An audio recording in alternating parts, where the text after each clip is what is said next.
మెట్టుకు సహోదరులారా, మేము ప్రభువైన యేసు ద్వారా మీకిచ్చిన ఆజ్ఞను మీరు ఎరుగుదురు. కాగా మీరు ఎలాగూ నడుచుకొని దేవుని సంతోషపరచవలెనో. చూడండి, కాగా మీరు ఎలాగూ నడుచుకొని దేవుని సంతోషపరచవలనో మా వలన నేర్చుకొనిన ప్రకారముగా మీరు నడుచుకొనుచున్నారు. ఈ విషయంలో మీరు అంతకంతకు అభివృద్ధి నొందవలెనని. ఏం కోరుకుంటున్నారు వీరు? ఈ విషయంలో మీరు అంతకంతకు అభివృద్ధి నొందవలెనని మిమ్మును వేడుకొని ప్రభువైన యేసునందు హెచ్చరించుచున్నాము. ఈరోజు హెచ్చరిక వాక్యాన్ని బోధిస్తే గనక ఎవరికి నచ్చుతుందండి? అమ్మా, నీ తల్లి నిన్ను గద్దిస్తే నీకు నచ్చుతుందా? నీ తండ్రి నిన్ను గద్దిస్తే నీకు నచ్చుతుందా? ఎప్పుడు తిడతాడు. తండ్రి కుమారుణ్ణి గద్దించకపోతే బుద్ధిహీనుడు అవుతాడని వాక్యంలో ఉంది. సరే, మనం ఏదో చిన్నగా బెదిరిద్దామని గద్దిస్తే ఇప్పుడు పిల్లలు ఎట్లా ఉన్నారు తెలుసా? మన మాటకు వాళ్ళు రెడీగా ఉంటారనమాట. వేరే ఆడపిల్లలైతే ఒకలాగా, మగపిల్లలైతే మరొకలాగా. మగపిల్లలేమో ఇంట్లో నుంచి వెళ్ళిపోతామని, ఆడపిల్లలైతే మేము చచ్చిపోతామని బ్లాక్మెయిల్కి దిగుతుంటారు కదా. తల్లిదండ్రులు ఏం చేస్తారు? సరేలే పోనీలే అని వాళ్ళని వదిలిపెడితే వారు చెడిపోతున్నారు. గద్దిస్తే నేను చచ్చిపోతాను భయానికి కదా. తల్లిదండ్రులకు ఒక భయం ఉంటుంది. అయ్యో వీడేమైపోతాడో, ఏం చేసుకుంటాడో, ఏమేం చేసుకుంటుందో భయానికి చెడిపోతున్నారు కదా. నాశనము వైపు పరిగెత్తుతున్నారు. ఎందుకంటే వారికి భయం తెలియదు, గద్దింపు లేదు చిన్నప్పటి నుంచి. పెద్దగా చెడిపోయే సమయంలో మనం గద్దిస్తే వాళ్ళు వింటారా? నెవర్. అస్సలు ఎవరు వినరు. అదే స్వభావం పెళ్ళైన తర్వాత కూడా. అది చాలా మోసం, చాలా భయంకరం. కాబట్టి నా ప్రియ సంగమా, మేలుకో. దేవుడు నీకు నేర్పించాలనుకుంటున్నాడు. నువ్వు నేర్చుకోవాలి. పక్కన వాళ్ళకి చెప్పండి, నువ్వు నేర్చుకోవాలి, నువ్వు తెలుసుకోవాలి. అప్పుడే ఈ భూమి పైన దేవుని రాజ్యము వస్తుంది. ఎందుకయ్యా దేవుడు ఆలస్యం చేస్తున్నాడు? ఇన్ని సంవత్సరాలు అయిపోయింది. 11 years బ్యాక్ ఒక హాల్ కావాలా మాకు. తిరుగుతూ ఉన్నాను, ఒక ఫంక్షన్ హాల్ దగ్గరికి వెళ్ళి ఒక ఫంక్షన్ హాల్ ఓనర్ నేను అడిగాను. పెద్ద అయినా, చాలా పెద్ద వయసు. నేను చెప్పాను, ఇట్లా ఆదివారం ఆరాధన కొరకు మాకు హాల్ కావాలా. అన్నీ మాట్లాడిన తర్వాత విన్నాడు. ఉన్నట్టుండి మీరు పాస్టరా అని అడిగి, అవునండి నేను పాస్టర్ని. మిమ్మల్ని ఒక ప్రశ్న ఇస్తాను, సమాధానం చెప్తారా మరి? మంచిది అడిగాడు. ఆయన అడిగాడు నన్ను, అయ్యా జీసస్ ఈజ్ కమింగ్ సూన్ అని మేము విన్నాం. ఎప్పుడు? మేము వింటున్నప్పుడు విన్నాం. అప్పుడు చాలామంది మిషనరీలు వచ్చి దేవుని గురించి బోధించారు. ఒక గొప్ప ఉద్యమమే వచ్చింది. ఎప్పుడు మేమున్నాం, విన్నాం. మా ఊరిలో కూడా చాలా జరిగింది. ఏమైంది? ఇంకా రాలే కదా. నా వయసు ఇప్పుడు 70 దాకా వచ్చినాను నేను.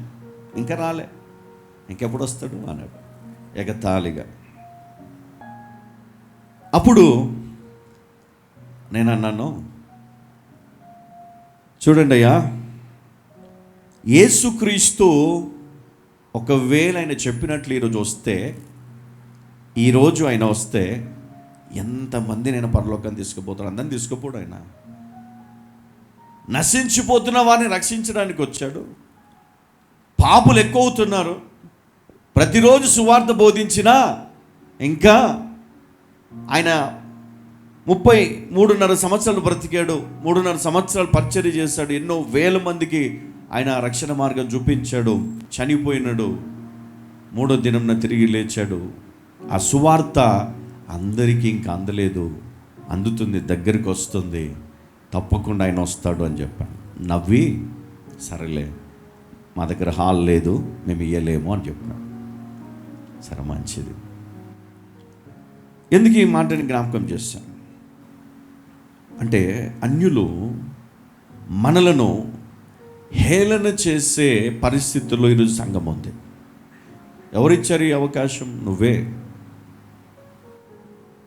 ధైర్యం లేదు మనకి, గట్టిగా ప్రార్థన చేసే ధైర్యము, విశ్వాసము లేదు. కష్టాల్లో మరి దేవుడు మన మొర వింటాడన్న విశ్వాసము లేదు. అపోస్తులు మనకి నేర్పించినటువంటి అనేక సత్యాలను మనము నేర్చుకున్నాము. మరి వారి కొరకు రాస్తున్న అపోస్తున్న పౌలు, కాగా మీరు ఎలాగూ నడుచుకొని దేవుని సంతోషపరచవలనో మా వలన నేర్చుకొనిన ప్రకారముగా మీరు నడుచుకొనుచున్నారు. ఈ విషయంలో మీరు అంతకంతకు అభివృద్ధి నొందవలనని మిమ్మును వేడుకొని ప్రభువైన యేసునందు హెచ్చరించుచున్నాం. అంటే మీరు విన్నారు, నేర్చుకున్నారు, అయితే మీరు ఇంకా నేర్చుకోవాలి, ఇంకా అభివృద్ధిలోనికి రావాలి. అంటే అభివృద్ధి అంటే ఫైనాన్షియల్గా కాదు కదా, ధనము లేదా ధాన్యము లేదా ఆస్తులు సంపాదించుకుంటూ కాదు. దేవుని గూర్చి తెలుసుకోవాలనే చిత్తాన్ని తెలుసుకోవాలి. ఎంతకాలం తెలుసుకుంటాం? నీ జీవితకాలం సరిపోదు. నువ్వు తెలుసుకున్న దాంట్లో నువ్వు నీతిగా బ్రతకాలి. నువ్వు తెలుసుకున్న దాంట్లో నువ్వు నీతిగా బ్రతకాలి. ఎవరికైనా సాధ్యమవుతుందా? ఈరోజు యవనస్తుని అడగండి, యవన పిల్లల్ని అడగండి, అమ్మా ఈ లోకాశలు విడిచిపెట్టి దేవుని కోసం నువ్వు బ్రతుకుతావా, నీతిగా నువ్వు జీవిస్తావా అని అడగండి. వాళ్ళు ఏం చెప్తారు? అవునమ్మా ఉంటాను అంటారు, కానీ ఉండలేరు. ఎందుకంటే నీ శరీరములో ఉన్నటువంటి ఈ రక్త మాంసములు నిన్ను కదా దేవుని చిత్తాన్ని నెరవేర్చనివ్వు. కాబట్టి నువ్వు దేవుని కోసం బ్రతికే జ్ఞానమును సంపాదించుకో. చూడండి, పరిశుద్ధ గ్రంథములో రోమీయులు 15:1-3 వరకు ఒకసారి చదువుకుందాం. కాగా బలవంతులమైన మనము మనలను మనమే సంతోషపరచుకొనక బలహీనుల దౌర్బల్యమును భరించుటకు బద్ధులమై ఉన్నాము.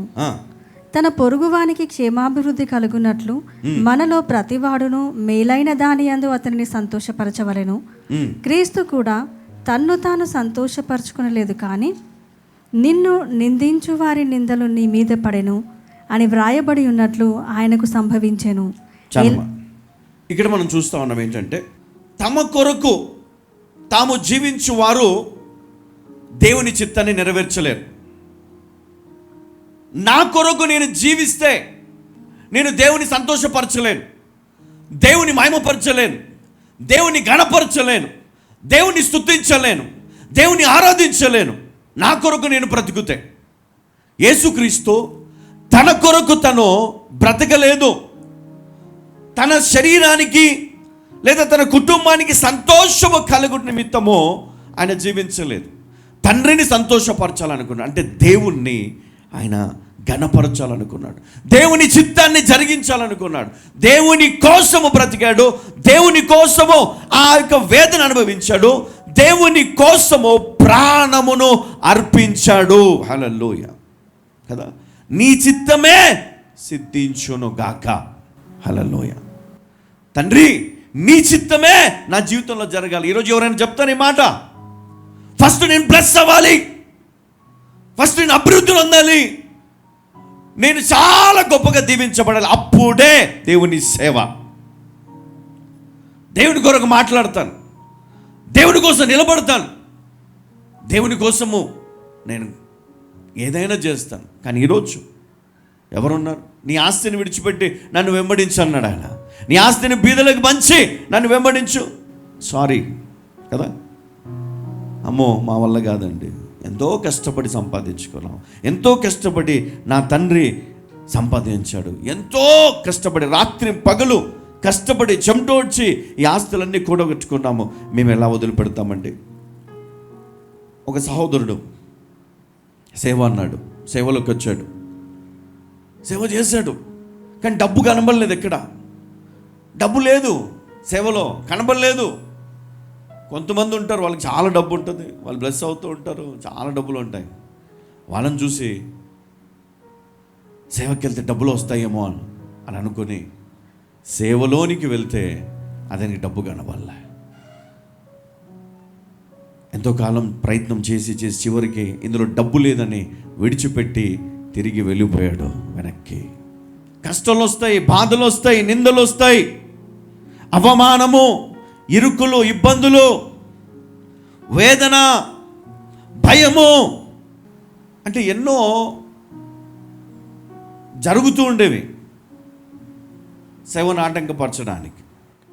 ఎన్నో భయాల మధ్యలో, ఎన్నోసార్లు పరిచర్యలో డబ్బులు సరిపోక చాలా వేదన గురైపోయి ఎంతో నరకయాతన అనుభవించిన రోజులు. కరోనా టైంలోనైతే మీ అందరికీ తెలుసు మరి ఏ విధంగా సంఘం ముందుకు వెళ్ళిందో. ఎందుకు చెప్తున్నానంటే సమర్పణ అనేది కావాలా దేవుని చిత్తాన్ని నెరవేర్చేవారికి. నీ జీవితాన్ని దేవునికి సమర్పించుకోవాలి. కష్టాలు, బాధలు, ఇబ్బందులు, ఇరుకులు ఇవన్నిటిలో నువ్వు ప్రయాణము చేస్తూ వెళ్ళాలా. అది బాధేస్తే మధ్యలో ఆగిపోతాం. ముందుకు వెళ్తూనే ఉండాలా, సాగిపోతూనే ఉండాలా, దేవుని కోసం బ్రతుకుతూనే ఉండాలా. అందుకే అన్నాడు, తన కోసము బ్రతికేవాడు దేవుని చిత్తాన్ని నెరవేర్చలేడు. దేవుని కోసము బ్రతికేవాడు మనలను మనమే సంతోషపరచుకొనక దేవునిని సంతోషపరచాలని నిర్ణయం తీసుకోవాలి. హల్లెలూయా.